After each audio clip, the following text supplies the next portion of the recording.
We have heard that 500,000 children have died. I mean, that's more children than died in Hiroshima. And you know, is the price worth it? I think this is a very hard choice, but we think the price is worth it. They're not a threat to our national security. Iraq has a third-rate army. They have no ability to wage war. Our policies are deliberately destroying the country. They can't feed their children. They're not allowed to have medication. There was a story in today's paper where one of our private charity groups was being fined because they were trying to get medicines into the Iraqi people.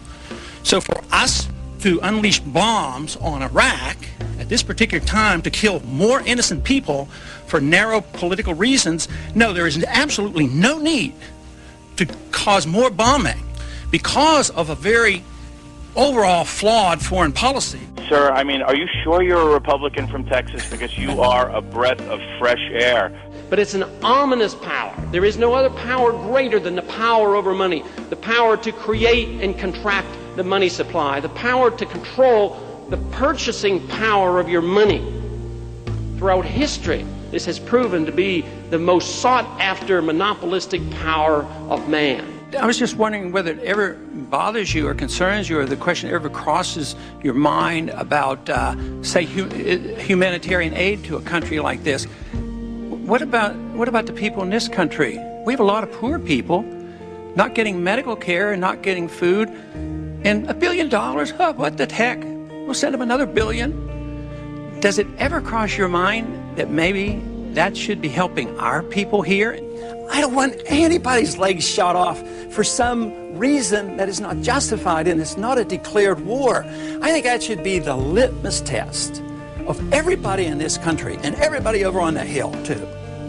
If this war is worth fighting, are you willing to go and lose your legs, lose your life, or send your kids or send your grandkids? They say, well, look at the results of central planning in Russia. Look at the central planning in any socialist nation, and they reject it outright, and I believe correctly. But in the same sense, they reject central planning in every other area, but wholeheartedly endorse the same concept with central planning in money. And I have come to the conclusion that central planning of money is just as disastrous as central planning in farming.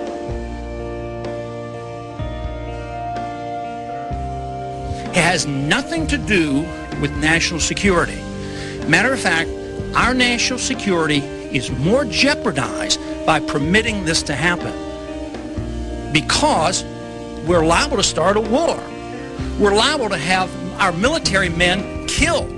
We're liable to have more attacks on us by terrorists.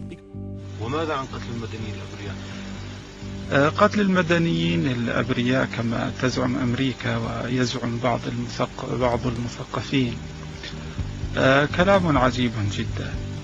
يعني من الذي قال أن أبناءنا والمدنيين عندنا غير أبرياء؟ أنا ليست دماء ودماؤهم دماء. من الذي أفتى بهذا؟ من الذي يقتل بلادنا منذ عشرات السنين؟ أكثر من 1,000,000 طفل ماتوا في العراق وما زالوا يموتون. فلما لا نسمع صارخ ولا مستنكر ولا من يواسي ولا من يعز.